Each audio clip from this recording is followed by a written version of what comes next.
morning. Oh, my God. Brangelina is over. Unbelievable. This time, apparently, it is for real. That has the latest on this in the news. It's leading our news. It's leading our news. Well, at the moment it is. Good morning. Hello, I'm Paul Barry. Welcome to Media Watch. And what a traumatic week it has been for believers in romance. Because, as we all know, last Wednesday came word that love had died. Love is dead. Angelina Jolie files for divorce from Brad Pitt. Find out what tipped Ange over the edge. Yes, Hollywood's most famous power couple, Angelina Jolie and Brad Pitt, are getting a divorce after a dozen years together. And the news last week sent the media into meltdown, with even the Australian Financial Review feeling obliged to join in the gush. Brangelina split. Jolie and Pitt more than movie stars. And the breakup even made headlines on ABC's 7 o'clock bulletin, which is normally celebrity-free. Brangelina, as they'd become known, seemed to have the perfect life, leaving millions to now wonder if they can't make it work, then who can? In fact, few in the media were able to stop at just one take on the disaster.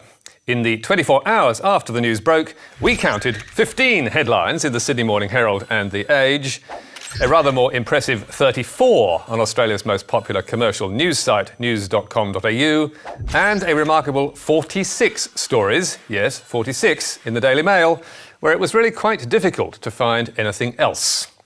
But alas, the women's magazines, which have milked this story for years, somehow managed to miss it this time. Women's Day went for a shock split, but got the wrong couple. New Idea also ran with Bachelor Richie and Alex, but had them having a baby. I suppose they could be doing both. And NW also went for the Bachelor split, even though its editor had informed Media Week only days beforehand. A cover featuring Jolie in May 2016 with the cover line, "It's Over," has been NW's biggest selling issue this year. The magazines have put their special divorce editions out today, but sadly they were scooped by Who, which is lucky enough to publish on a Thursday and had time to rip up its plans and start again. But we prefer to see the story taken further, so our favourite was The Batuta Advocate, which had this exclusive Aussie angle.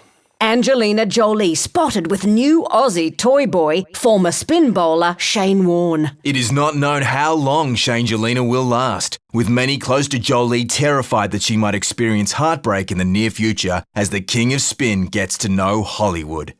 And just in case you missed the joke, unlike the women's magazines, The Batuta Advocate does not even pretend that its tales are true.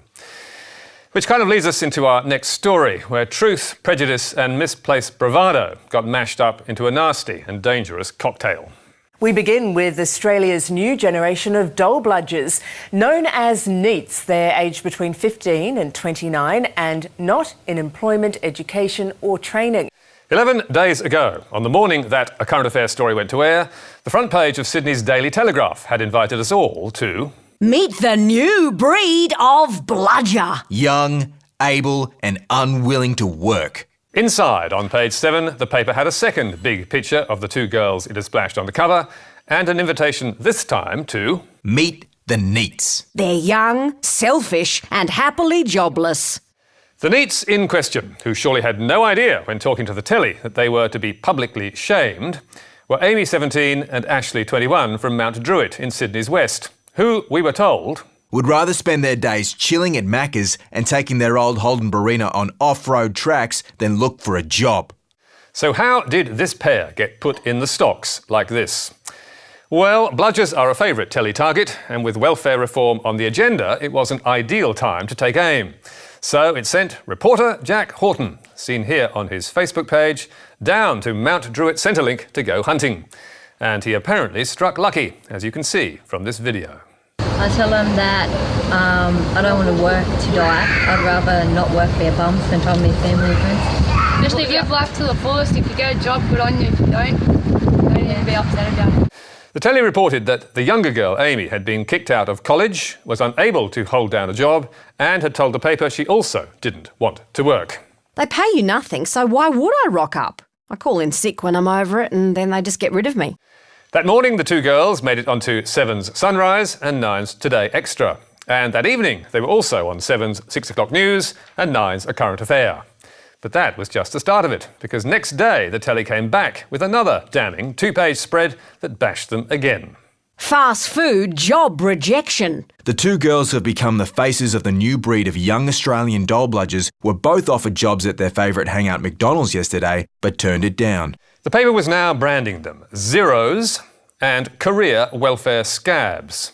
And soon their supposed refusal to work was firing up Sydney's shock jock Ray Hadley, who took it up with Federal Treasurer Scott Morrison in their weekly chat, telling him that the Social Services Minister needed to crack down on the pair. The first thing that should have happened once that story was published, Mr Porter should have been ringing Centrelink at Mount Druitt and saying, here are the two girls, they've identified themselves, get them off the dole.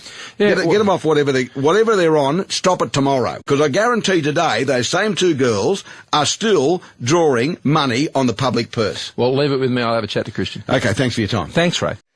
But then, 6 days after the telly's front page attack, came the revelation that the paper had got half its story wrong, with Amy's father Stephen proclaiming, "My girl is no bludger," and telling readers inside the paper, in a much smaller story than the original splash, she's just a silly little teenager who was acting up and wanted her 5 minutes of fame. She made the whole thing up.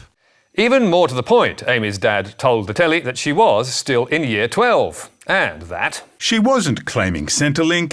She's been working at Macca's for 7 months. The next day, Amy's father spoke to The Guardian's Amanda Mead and made it clear he was not a happy man. Father furious after daughter labelled Aussie bludger by News Corp tabloid. And since then, we have also talked to him and his daughter, and it's clear that he is telling the truth. Amy does indeed have a job, as you can see from her payslips at McDonald's, which show she's worked there this month and earned more than $2,000 this year.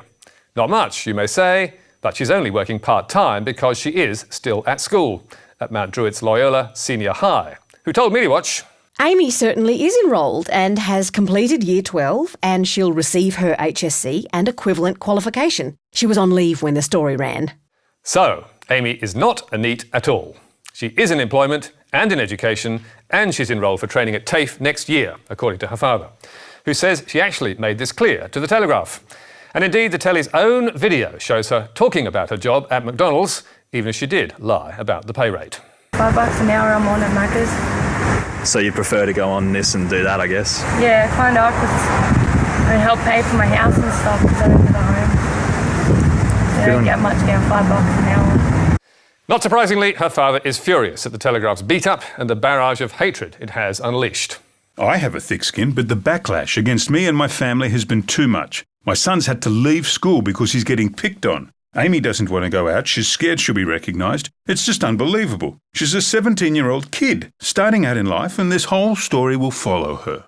Amy's father accepts that she's not blameless in this saga, but he's furious that the telly held the 17-year-old schoolgirl up for ridicule and contempt without checking that its claims were true, and then took 5 days to correct the record when told they were not, referring to her even then as a Centrelink layabout. Typically, the telly refuses to accept it has done anything wrong, with the paper's editor Chris Dorr telling Mumbrella, I stand by our stories. They are accurate and they speak for themselves. It is not unusual for people to change their stories to suit themselves, as is quite evident in this case. The girls' quotes are accurate. The suggestion that anyone should be disciplined or require extra training is ridiculous. So, no backing down and no apology, even though with Amy, the Telegraph got its facts totally wrong. But of course the paper can get away with that, even when it's suggesting that others do the opposite and admit their mistakes, which is the advice it's now giving to the New South Wales State Premier Mike Baird, who's got himself into strife with the media over his decision to outlaw greyhound racing, and where the telly told him in an editorial on Friday, No shame in dogs' retreat. In the art of politics, just as in the art of war, there is nothing dishonourable about a strategic retreat.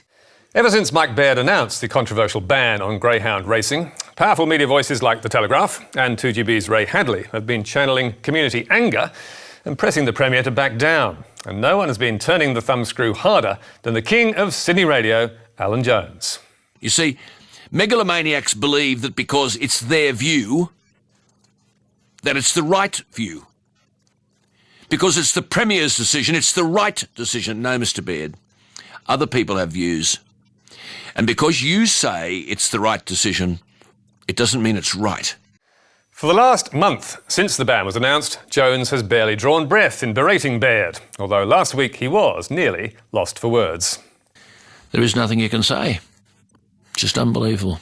Michael Baird, if there's one bone of decency left in your hypocritical body, do the right thing, withdraw the legislation, consult, start again.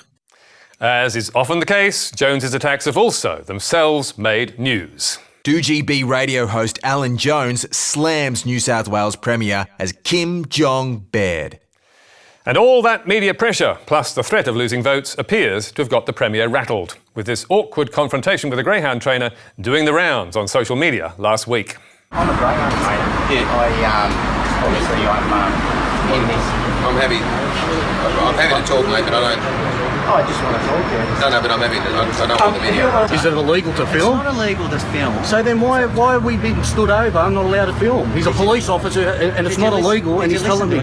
So, do the telly and the shock jocks still have the power to turn policies around? It seems they probably do. Because with public anger behind them, there were signs last week that the Premier is wobbling. He was not long ago dubbed the most popular politician in the country. But with his government in turmoil, Mike Baird is being backed into a corner on his controversial greyhound racing ban. The Premier on the brink of a political lesson. 9 News understands Mike Baird is seriously considering softening his policy on greyhounds, possibly putting the ban off until 2020. Powerful broadcasters like Alan Jones and Ray Hadley often flex their muscles, as does the telly, and we know they don't always win. But if they can't roll Premier Baird on this issue, you'd have to wonder if they have any power left at all. And finally tonight, let's revisit a great moment in history, courtesy of the Sunday Age. Lessons in success, from one leader to another. John Howard with his political hero, Robert Menzies. Yep, Australia's 2 longest-serving Prime Ministers photographed together. Remarkable. But wait just a moment while we do the maths, because Sir Robert died 38 years ago at the age of 83, and he spent his last few years in a wheelchair, which would make John Howard in that photo in his 20s? Looks a bit older than that. So we decided to consult the ABC's recent doco, Howard on Menzies, and found the opening 20 seconds had just what we were after. I only met Bob Menzies once, and it was at a cocktail party at the Prime Minister's Lodge in April of 1964. I was then 24. Whoops. Obviously, no one at Fairfax bothered to watch. So, did the 2 Prime Ministers ever get photographed together? John Howard told Media Watch, No, it is not real. So, where did the photo, which also ran on several Fairfax regional sites like the Ballarat Courier, actually come from? Well, it's pretty clear that the image of Bob Menzies was ripped out of this shot of him with Harold Holt in 1966. And it looks like John Howard slipped in instead for the first time in May 2008 on the 30th anniversary of Sir Bob Menzies' death. John Howard with his idol, Sir Robert Menzies. And it seems to have been in the system at Fairfax as a genuine portrait of the 2 men ever since. But alas, no longer. Fairfax Media has told us it will now be captioned as a digitally altered image. And you can read more about tonight's stories on our Facebook page or our website, where you can get a transcript and download the programme. You can also catch up with us on iView and contact me or Media Watch on Twitter. But for now, until next week, that's it from us. Goodbye.